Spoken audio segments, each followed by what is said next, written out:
Well, it's Friday, May 16th, 2008, and I've got two kitties left. And this is the one that was hurt. She's getting better. How you doing? Still having a bit of trouble breathing. And what are you doing?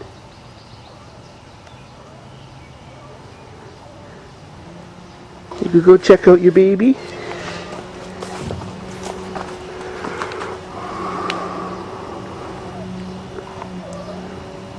What are you doing under that Datsun? Evil lurking critter. Everybody's coming to see the action.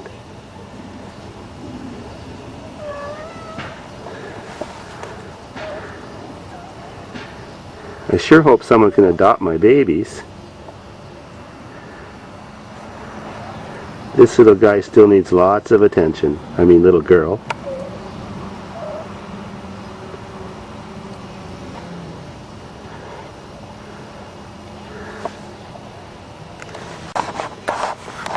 Oh, you snuggly thing.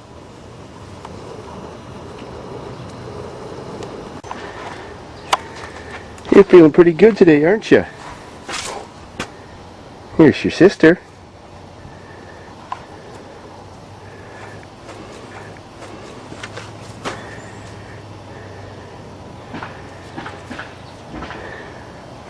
Well, the story of her continued survival has not been a pretty one. I did end up taking her to the Lucan vet for a checkup. He couldn't see anything wrong while looking down her throat. He checked her temperature and said it was just slightly above normal by almost a degree. He felt her throat. It felt normal. He listened to the lungs with a stethoscope and said her lungs sounded normal, no pneumonia or gurgling sounds from a pierced lung or anything like that. There still is a bit of breathing difficulty, and he said that there's probably some scar tissue on her windpipe. That makes sense. But now the ugly part. 4 times a week ago, she died again. Twice, while she was just walking around and being sociable and playing with her mother and her sister, they play attacked her as they often do. Well, of course, when kittens play attack, and even mothers too, other than rolling over and tumbling and that kind of stuff, they did the throat biting thing. Well, since she can't breathe as well as normal, she died both times. I heard gasps and cries, only to come in and find my kitten on the floor, peeing and convulsing and then completely unconscious, shortly away from death. Knowing that she didn't have a clogged airway at these points in time, all I did was pick up my poor dead baby and put my face on her snout and blow into her mouth and give her chest massages to start her heart beating and start her breathing again. And after about 5 big breaths, she came back to life each time. Twice more when she was on her favorite spot, which is the top stair, enjoying the sunshine. I'm just sitting on my computer in rainy days editing videos. I heard a big death gasp, thump, thump, thump, thump, thump, and both times she fell all the way down the stairs and was laying at the bottom in a puddle of pee, convulsing and then dead and lifeless.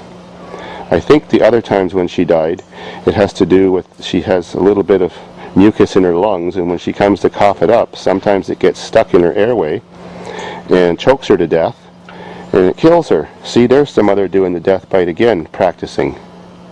I mean, she likes to play, but she's just not in the right condition yet.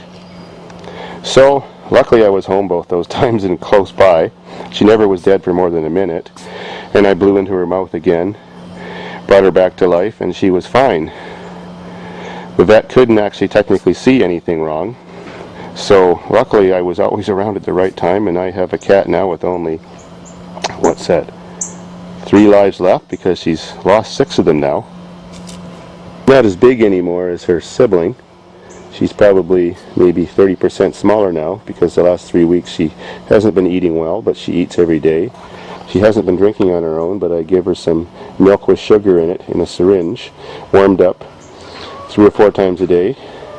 When I put her in the cat box, she's still doing fine. She definitely has no brain damage. She's completely normal. She certainly, every day when I'm sitting at my computer, climbs up my leg and sits on my shoulder and purrs and meows in my ear and won't get off until I take her off. So I know I have a lot of haters out there because I didn't maybe take the cat to the vet as soon as it was attacked, but then in the condition it was at moments after it was attacked, I didn't think it would live anyways. The vet prescribed erythromycin pills, which is an antibiotic. It's the same form as human form, he said, just in a lower dosage. So I guess I wasn't too off track giving them my other more powerful antibiotics. It got her through the first initial swelling when her throat was, all swollen up from infection, which of course would have immediately prevented her from breathing. A part of a good recovery is to keep your patient healthy and happy. Well, unfortunately, she's not happy sitting in a room all locked up alone by herself to keep her protected from her mother or her rambunctious sister. So I spend a lot of time with her, and of course had to let her come out and socialize and sit at the top of the stairs and just be with the kittens she wants to be with and be with the people she wants to be with. And I think even though there was some risk involved, that's helped make her recover.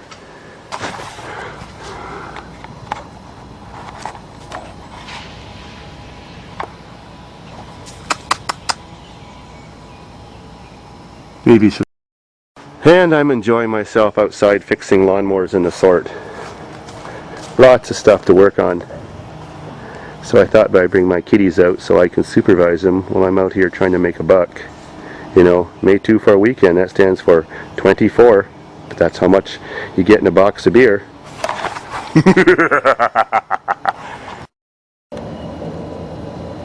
Hope you get better soon.